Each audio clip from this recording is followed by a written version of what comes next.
आपल्याला गुरुवर आरूढ व्हावं लागतं. महापुरुषांना करण्याकरता अगोदर स्वतःला महापुरुषत्व प्राप्त करून घ्यावं लागतं आणि असे महापुरुष संत असतात. ते संत या महापुरुषांचं वर्णन करतात. महापुरुषांचं वर्णन करत असताना शास्त्रामध्ये महापुरुषांचं वर्णन आहे. गीतेचा दुसरा अध्याय वाचा, गीतेचा कुठलाही अध्याय वाचा, प्रत्येक अध्यायामध्ये जवळजवळ संत महापुरुषांची लक्षणं भगवंताने अर्जुनाला सांगितले. ते या निशा सर्वभूतानां तस्यां जागृती समेयी अस्यां जागृती भूतानि सा निशा पर्यतो म्हणे. हे सगळे वगैरे वगैरे हे संतांचीच लक्षण आहे. पुढे अष्टेष्टा सर्वभूतानां मैत्र करून येवत हे सगळे संतांचीच लक्षण आहे. ही सगळी संतांची लक्षणे आहे. भगवंताने अर्जुनाला संतांची लक्षणं सांगितले. अनेक पुराणामध्ये व्यासांनी जगाला संतांची लक्षणं सांगितले आणि अनेक संतांनी जगाला संत वाङ्मयाच्या माध्यमातूनही संतांची लक्षणं सांगितली. काय सांगितली संतांची लक्षणं? ते आपल्याला कळावा म्हणून सांगितली. काय असतं, बऱ्याच वेळेला आपल्याला एखादा संत प्राप्त होऊ नये जर कळाला नाही तर त्या प्राप्तीचा उपयोग होत नाही. त्या प्राप्तीचा काही उपयोग होत नाही.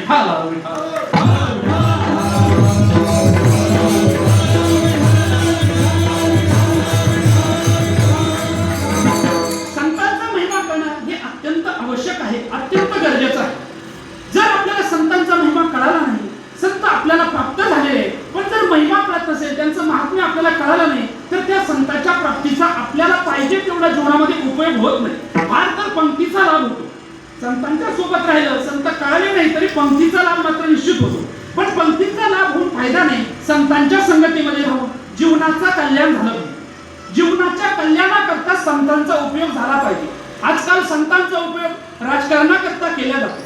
संतांचा उपयोग संत प्रतिष्ठेकरता केला जातो. संतांचा उपयोग धनप्राप्ती करता केला जातो. पण मला सांगा, संतांचा उपयोग हा यथार्थ आहे का?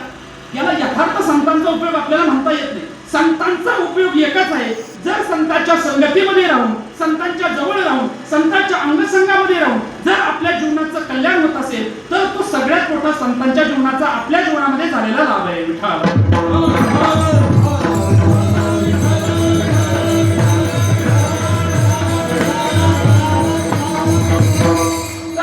संत प्राप्त झालेले असले आणि जर महिमा कळाला नाही तर त्याचा दुष्परिणाम होतो, त्याचा काही उपयोग होत नाही.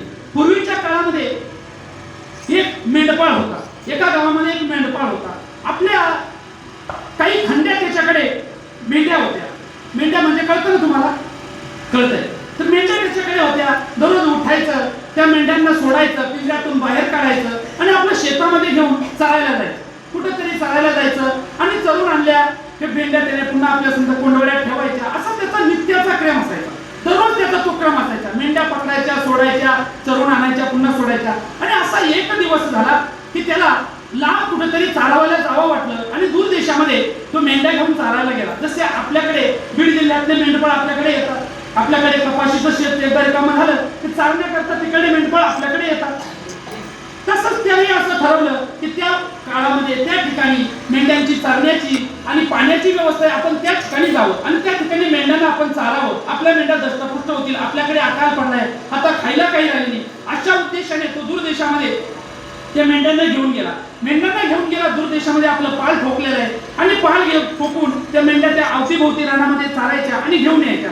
एके दिवशी काय झालं, त्याला मेंढ्या घेऊन येत असताना येता एक रस्त्यावरती एक काचेसारखा काहीतरी पदार्थ त्याला चमकला. काचेसारखा पदार्थ त्याला चमकला. जवळ गेला, त्याला काहीतरी कुतूहल वाटलं, काय चमकतंय. आणि एक खडा असा गोल खडा काचेचा त्याला दिसला. अतिशय चमकदार खडा होता.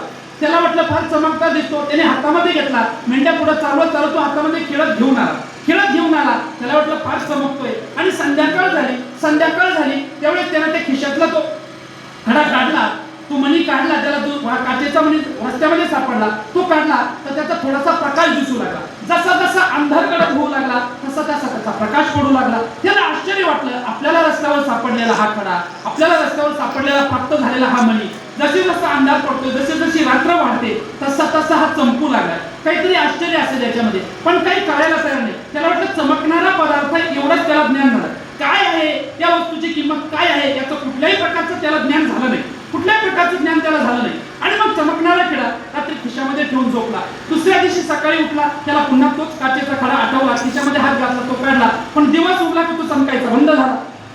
चमकेना सगळा. मग त्याने घेतला, इकडं तिकडं फेकून देण्यामध्ये त्याने खिशात घातला आणि मग तो चमकणारा खडा रात्री चमकतोय, दिवसा चमकत नाही, असा सुंदर दिसणारा खडा जेव्हा तू मेंढ्या घेऊन चारायला गेला तर त्याला वाटलं का हा खडा इतका सुंदर आहे, इतका स्वच्छ आहे, इतका चांगला आहे, रात्री चमकतोय, याचा प्रकाश रात्री होतोय, आपल्याला हा सुदैवाने हा आपल्याला प्राप्त झालाय, हा खडा आपल्याला प्राप्त झालाय. पण नुसता खिशात ठेवून याचा उपयोग काय?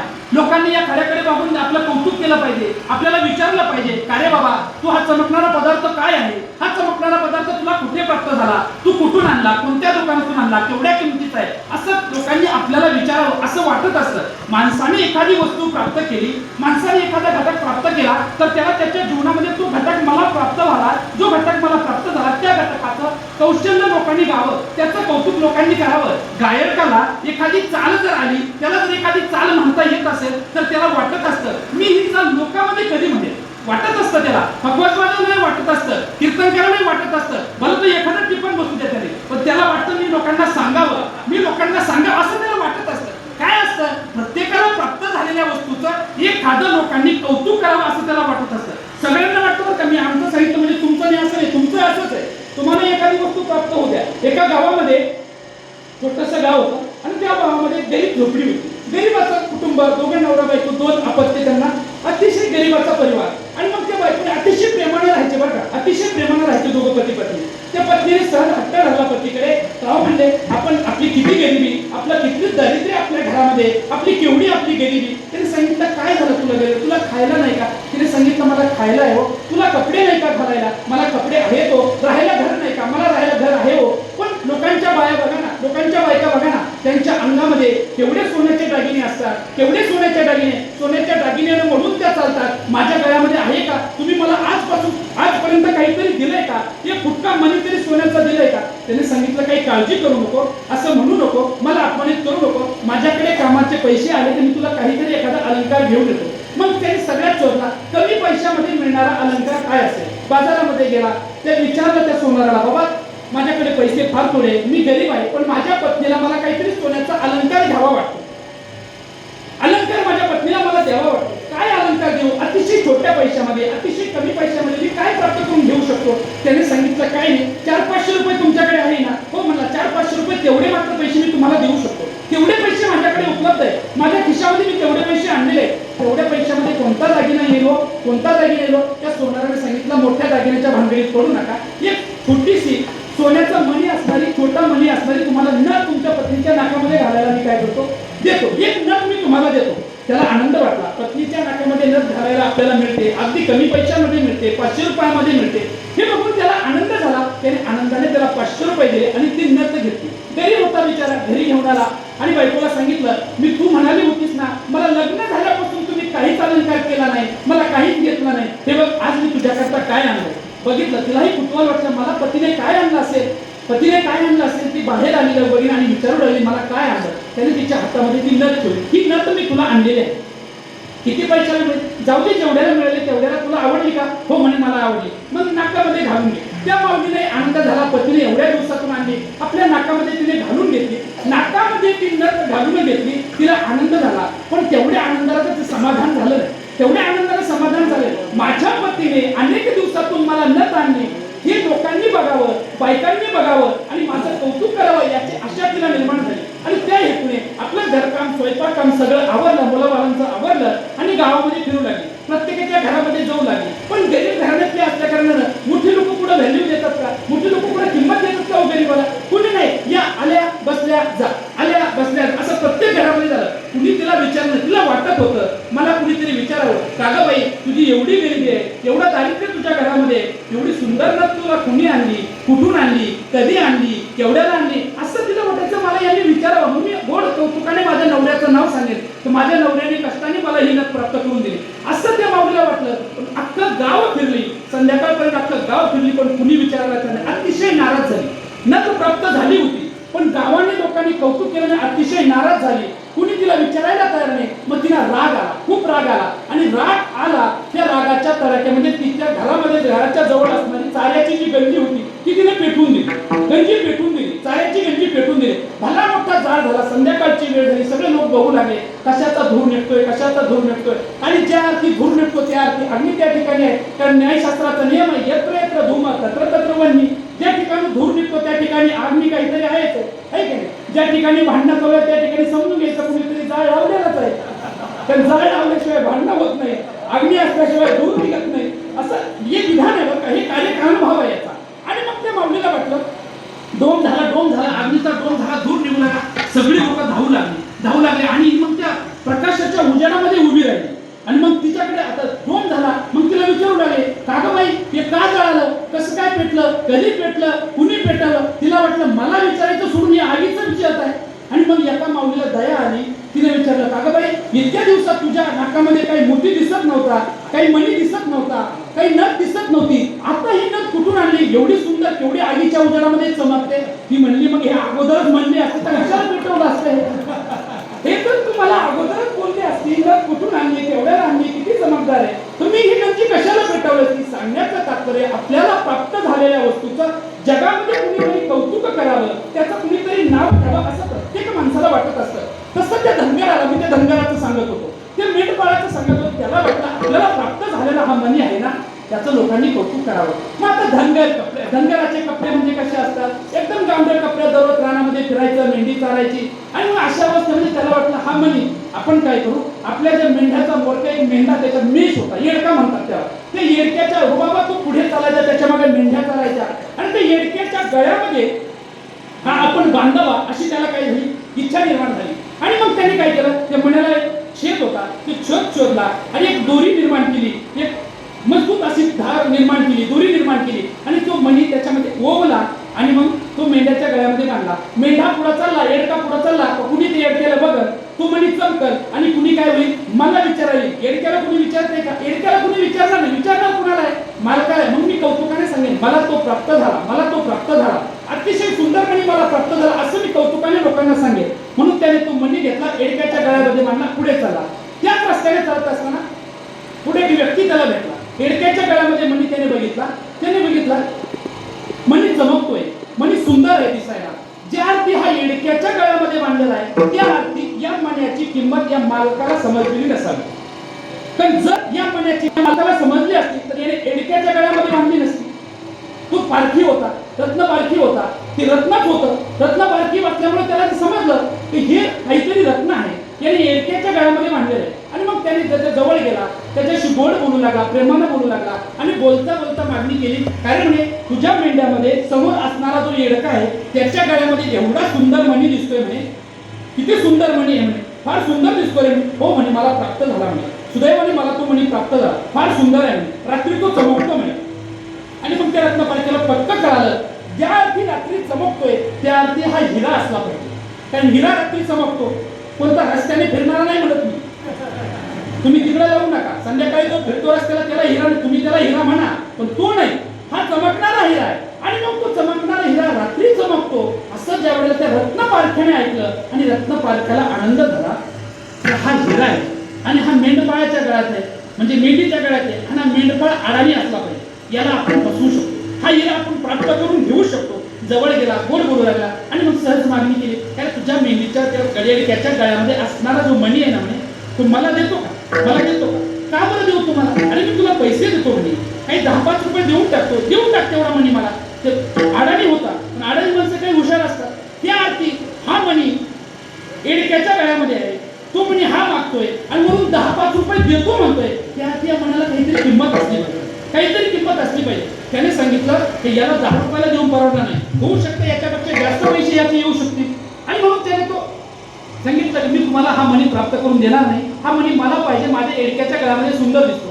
तो रत्नपारखी पुढे निघून गेला, त्याने तो मणी येडक्याच्या गळ्यातून काढला, पुन्हा खिशात घातला. त्याला वाटलं याची लोकांना किंमत विचारून बघू. मग आता लोकांना विचारून किंमत बघायची तर कशी विचारायची, मग त्याने समोर मणी धरायचा, लोकांना सांगायचं हा माझ्याकडे मणी आहे, माझ्याकडे मला हा मणी सुदैवाने प्राप्त झालेला आहे, मला सांगा हा मणी कुणाला घ्यायचा आहे का, कुणाला घ्यायचा आहे का. बाजारामध्ये उभा राहिला एक मनुष्याला चमकणारा मणी आहे, सुंदर मणी आहे, त्याने सांगितलं मी तुला 100 रुपये देतो, बरं मी घरामध्ये ठेवायला सुंदर दिसेल, शोभेची वस्तू म्हणून मी घरामध्ये ठेवी.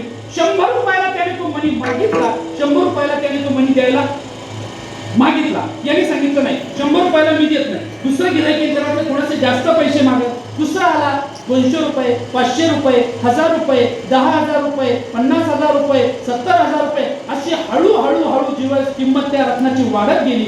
आणि मग याची किंमत, याच्या मनामध्ये त्याची किंमत काय झाली, वाढत गेली. 1 लाखापर्यंत त्याची किंमत गेली.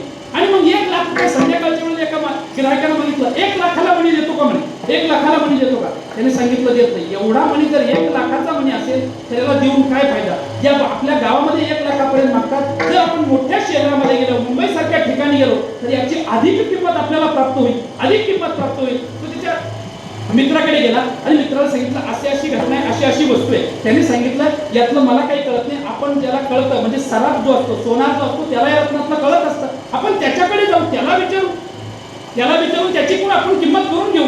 आणि मग त्याच्याकडे गेला. ते रत्नपारखी जरा इमानदार होता. त्याने सांगितलं हा हिरा आहे, या हिऱ्याची किंमत लाखोमध्ये आहे, हा 2-4 लाखाला मिळणारी वस्तू नाही. तुला सुदैवाने प्राप्त झाली ना, मोठ्या मार्केटला जा, मोठं गिऱ्हाईक बघ आणि 10-20 लाखाला तरी हिरा विकू शकतो, अशी या हिऱ्याची किंमत आहे. आता मला सांगा, तू हिरा, तो 10-20 लाख किमतीचा हिरा तू 1 लाखाला देईल का? 1 लाखाला द्यायला तयार नाही. मग त्याने तो हिरा चांगला जपला, खिशामध्ये घातला आणि त्याने सांगितलं, त्या मित्राने सांगितलं एवढ्या किमतीची वस्तू तुला सुदैवाने प्राप्त झाली, आता तुझी परिस्थिती चांगली आहे. यदा कदाचित भविष्यामध्ये जर तुझी परिस्थिती नाजूक झाली तर आणीबाणीच्या काळामध्ये हा हिरा तुला विकण्याकरता काम येईल, त्यापासून तुला द्रव्य म्हणजे धन प्राप्त होईल आणि तुझा उदरनिर्वाह करणे. आता तुला विकण्याची काय गरज आहे? काही गरज नाही. तुम्हाला मला काही गरज नाही. मग हा घरामध्ये ठेव, ज्यावेळेस अकाल पडेल, ज्यावेळेस तुला गरज लागेल त्यावेळेस मला सांगायचंय काय, हिऱ्याची किंमत अगोदरही 10 लाख होती की नाही, 20 लाख होती की नाही. ज्यावेळेस हिरा त्याला प्राप्त झाला त्यावेळेस त्याची किंमत 20 लाख होती. ज्यावेळेस त्याने बाजारात उभा केला, 1 लाखापर्यंत गिरायकांना मागितला, त्यावेळेस त्याची किंमत 20 लाख होती. आणि आताही 20 लाख आहे की नाही. मेंढीच्या गळ्यामध्ये मांडणं तेव्हा त्याची किंमत होती 20 लाख होती. तर त्याला हिरा प्राप्त झाला, एवढ्या महागाचा हिरा, एवढ्या लाखाचा हिरा त्याला प्राप्त झाला. पण किंमत केव्हा कळाली? अगोदर कळाली का? मी जर अगोदर किंमत कळाली असती, मेंढीच्या गळ्यामध्ये बांधला असता का? मित्राकडून किंमत कळाली की नाही? मला तसंच सांगायचं. संत हे आपल्याला हिरेसारखे आहे, ते प्राप्त आपल्याला होऊ शकतात. सुदैवाने आपल्याला योगीराज तुकाराम बाबा सारखे महात्मे, गुरुवारी काशीनाथ बाबांसारखे महात्मे आपल्याला प्राप्त झाले की नाही? प्राप्त झाले हो. पण सगळ्यांना कळाले का हो? सगळ्यांनी जीवनाचं कल्याणाचं साधन आमचे निष्ठावंत वारकरी यांनी त्यांचा संवाद केला बरं का. गुरुवारी माऊली बाबा, गोविंद बाबा या महापुरुषांच्या सोबत राहील म्हणून आज यांचं एवढं जीवन तपस्वी बनलंय. का बनलं? त्यांना ते महात्मे कळाले, यांना त्या महात्म्यांचं महिमान कळालं. त्यांच्याकडून काय शिकावं, जीवन कल्याणाचं साधन त्यांच्याकडून कसं शिकावं, कसं करावं त्यांनी बघितलं, शिकले, म्हणून त्यांचं महत्व त्यांना कळालं. म्हणून संतांचं महत्व करणं हे अत्यंत आवश्यक आहे. संत प्राप्त होणं इतक्यात तात्पर्य नाही, याच्यामध्ये तात्पर्य नाही. संत प्राप्त झाले ते कळावे, संत आपल्याला कळाले, संत कळाले की आपल्या अंतःकरणामध्ये त्यांच्याविषयीची श्रद्धा विश्वास निर्माण होतो. आणि श्रद्धा विश्वास निर्माण झाला की आपण त्यांच्या जवळ त्यांचा उपदेश ऐकू लागतो. त्यांचा उपदेश आपण ऐकला की आपल्या जीवनाचं कल्याण होतं.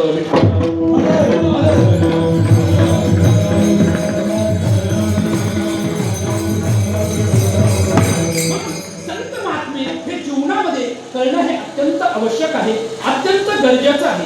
संतांच्या चरित्राचा विचार आपण केला, संतांच्या जीवनाचा आपण विचार केला, संतांच्या कार्याचा आपण विचार केला, संतांच्या महिन्याचा आपण विचार केला, तर सगळं हे जीवाच्या अर्थात तुमच्या आमच्या कल्याणाकरताच आहे. म्हणून संतांचा महिमा कळणं हे फार आवश्यक आहे. काय आहे त्या संतांचा महिमा? तो तुकोबार आहे अभंगाच्या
दैन्य जाय उठाउठी झाली या भेटी हरिदासांची. तुकोबराय ते संतांचा महिमा सांगत असताना तुकोबराय बोलतात की भेटी हरिदासांची झाली या पाप ताप दैन्य जाय. पाप ताप दैन्य उठाउठी जाय. केव्हा जाय? झाली या भेटी हरिदासांची. असं अन्वयाचं. पाप जाय, ताप जाय आणि दैन्य जाय. या तीन पदाचं चिंतन आपल्याला करायचं. पाप म्हणजे काय आहे, ताप म्हणजे काय आहे, पाप आणि ताप याच्यामध्ये काय अंतर आहे, याच्यामध्ये काय भेद आहे, काय फरक आहे आणि दैन्य याच्यामध्ये काय अंतर आहे याचा विचार आपल्याला अगदी अगदी थोडक्यात धावत्या वेगामध्ये करायचा. पाप म्हणजे काय? तुकोबारे म्हणतात झाली या भेटी हरिदासांची पाप जाय, झाली या भेटी हरिदासांची ताप जाय आणि झाली या भेटी हरिदासांची दैन्य जाय. असं अन्वय. तीन वाक्य, एका वाक्याचे आपल्याला तीन वाक्य अन्वयाने करता येतात. हरिदासांची भेटी झाली, पाप जाय. कोणता पाप जाय? पाप एक नाहीये. शास्त्रामध्ये अनेक प्रकारचे पाप सांगितलेले आहेत. पाप शब्दाचा अर्थ काय आहे? पाप शब्द म्हणजे पाप, पाप म्हणजे नेमकं काय आहे? तर पुण्य, पुण्याच्या विरुद्ध जे असतं त्याला काय म्हणावं? पाप म्हणावं. एक तर पुण्य आहे आणि एक तर पाप आहे. निषिद्ध कर्म केल्यानंतर जे प्राप्त होतं त्याला पाप म्हणतात शास्त्रीय भाषेनुसार. आणि विधेय कर्म केल्यानंतर जे प्राप्त होतं त्याला पुण्य म्हणतात. आता निषिद्ध आणि विधेय म्हणजे काय? तर वेदशास्त्राने, पुराणांनी, श्रुतीने, उपनिषदाने, स्मृतीने जे कर्म करू नका म्हणून सांगितलं, हे कर्म करू नका. म्हणजे ज्या कर्माचा करण्याकरता कर्मशास्त्राने निषेध केलेला आहे त्याला निषिद्ध कर्म म्हणतात. आणि ते जर कर्म जीवनाने केलं तर त्या कर्मापासून उत्पन्न जे होतं त्याला पाप असं म्हणतात. आणि विधेय कर्म म्हणजे वेदशास्त्राने, श्रुतीने जे कर्म आपल्याला करायला सांगितलं. काय करायला सांगितलं? हरिभजन आपल्याला करायला सांगितलं. तुकोबाराने सांगतो तुम्हासी हजारे विठ्ठला नाही तरी गेला जन्म वाया. काय सांगितलं महाराजांनी? कारण बाबांनो, तुम्ही जर भगवंताचं भजन केलं तर तुमच्या जीवनाचं काय होणार आहे? कल्याण होणार आहे. आता तुम्हाला काय होणार आहे? पुण्याची प्राप्ती होणार आहे. पुण्याची प्राप्ती होणार आहे. यज्ञ याग कर्म करावं, निषिद्ध कर्म करू नये. हे जे शास्त्र सांगतं हे कशा करता सांगतं? तुमच्या पाप पुण्याच्या व्यवस्थेकरता सांगत असतं. कारण पाप केलं तर त्याचं फळ हे दुःख आहे आणि पुण्य केलं त्याचं फळ हे सुख आहे. आणि तुम्हाला सुख हवं आहे, सुखाच्या प्राप्तीकरता तुम्ही अहोरात्र प्रयत्न करताय, झटताय. मग सुखाची प्राप्ती जर तुम्हाला व्हावी असं वाटत असेल तर त्याच्याकरता काय करा? विधेय कर्म करा असं शास्त्र सांगतं. म्हणजे पुण्य प्राप्तीचं साधन हे विधेय कर्म शास्त्रामध्ये सांगितलं आणि दुःखाच्या प्राप्तीचं साधन पाप आहे आणि ते पाप कर्म करू नका म्हणून निषिद्ध कर्म सुद्धा शास्त्राने सांगितलं. कोणती कोणती कर्म करायची नाही, कोणती कर्म करावे याचा स्वतंत्र विषय, याचा स्वतंत्र मीमांसा शास्त्रानुसार याचा विचार स्वतंत्र आहे. मला सांगायचं एवढं, वेदाने सांगितलेल्या, उपनिषदाने सांगितलेल्या निषिद्ध कर्मापासून प्राप्त काय होतं तर ते पाप आहे आणि विधेय कर्मापासून प्राप्त काय होतं तर ते पुण्य आहे. एवढाच विचार मला पूर्ण सांगायचा.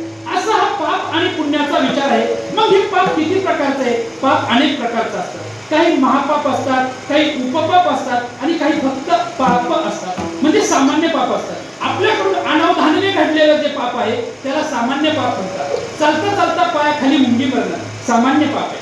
सामान्य पाप आहे. प्रायश्चित्ताने ज्या पापाची निवृत्ती होते त्याला सामान्य पाप असं म्हणतात. ही सामान्य पापाची सरळ व्याख्या आहे.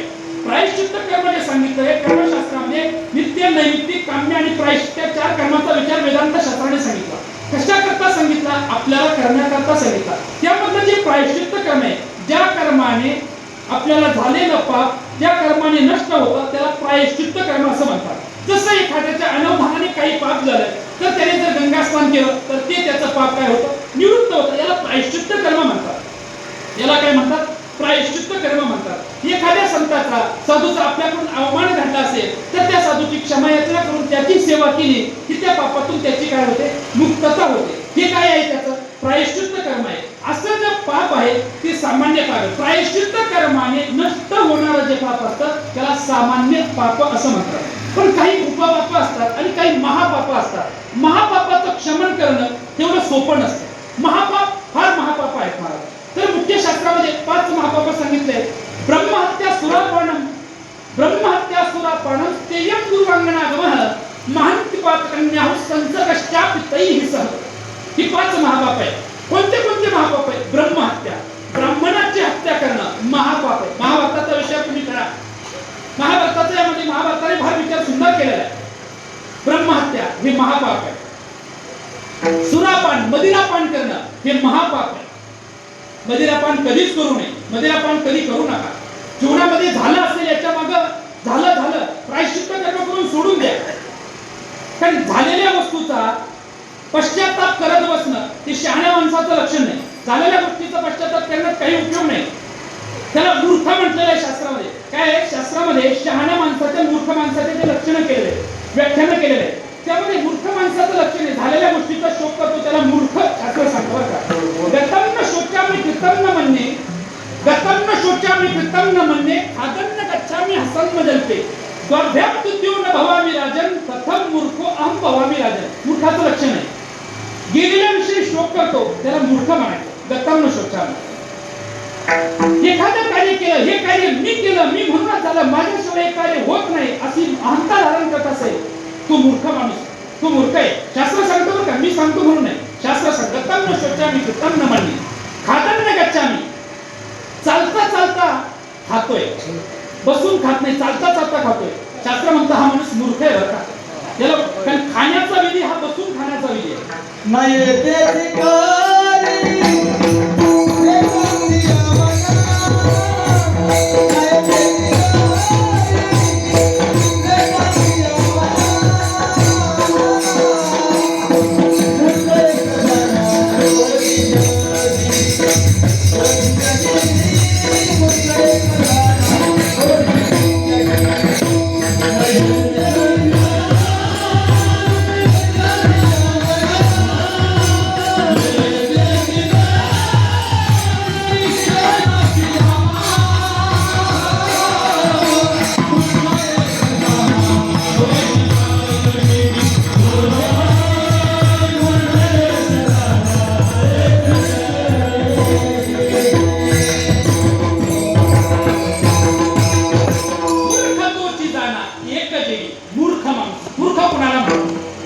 शास्त्र सांगतं गतन्न शोचामि कृतं न मन्ये, खादन्न जल्पे, हसन्न जल्पे.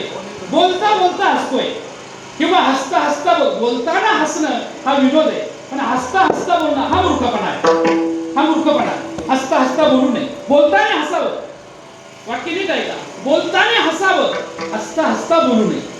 कारण तुमच्या बोलण्याचा बोध समोरच्याला होत नसतो बरं का. म्हणून बोलता हसता हसता जर कुणी बोलत असेल शास्त्र म्हणतं मूर्ख आहे. आणि दोघांवर महत्वाची गोष्ट जर 2 माणसं बोलत असतील, 2 माणसं जर महत्वाची चर्चा करत असेल, मध्येच जाऊन काहीतरी बोलणं हाही एक मूर्ख आहे. द्वाभ्याम तृतीयो मूर्खच आहे. 2 माणसाच्या महत्वाच्या बैठकीमध्ये महत्वाच्या बातचीतीमध्ये तिसरा तोंड खुपसत असेल तो शास्त्र सांगतं ते मूर्ख आहे. असे मूर्ख माणसं असतात. मला सांगायचं काय, पापाचा विचार मी सांगतोय बरं का. पापाचा विचार सांगतो. मला मूर्खाचं सांगायचं काही गरज नव्हती. पापाचा विचार मी सांगतोय. पापाच्या संबंधाने मी बोलतो. पाप कशा कशाने पाप आपल्याला प्राप्त होतं. पाप निषिद्ध कर्माने जे करू नका म्हणून सांगितलं त्याने पाप आपल्याला उत्पन्न होत असतं. म्हणजे असं पाप कोणतं आहे? पहिलं पाप आहे ब्रह्महत्या. ब्रह्महत्या करणं हे पाप आहे. मदिरापान करणं हे पाप आहे. ब्रह्महत्या, सुरापान, स्तेयम चोरी करणं, स्तेय म्हणजे काय? चोरी करणं हे पाप आहे. आणि गुरु अंगना गमः, गुरुपत्नीशी छळ करणं, गुरुपत्नीशी वाईट भावनेने बघणं, गुरुपत्नीशी दुर्व्यवहार करणं हे एक पाप आहे. हे 4 महापाप आहे. आणि या 4 महापापाची संगती करणारा हा 5वा महापापी आहे असं शास्त्र सांगतं. हे 5 महापाप आहे. फार महापापाचं ब्रह्महत्या कधीच करू नये, किती वेळ आली तरी करू नये महाराज. ब्रह्महत्या फार मोठं पाप आहे ब्रह्महत्या. महाभारताचं चिंतन बघा. ज्या वेळेला कौरव पांडवांचं युद्ध झालं महाभारतामध्ये, कौरव पांडवांचं युद्ध संपुष्टात आलं, अंतिम टप्प्यामध्ये युद्ध चालू आहे. भीमाचं आणि दुर्योधनाचं भयंकर युद्ध झालेलं आहे.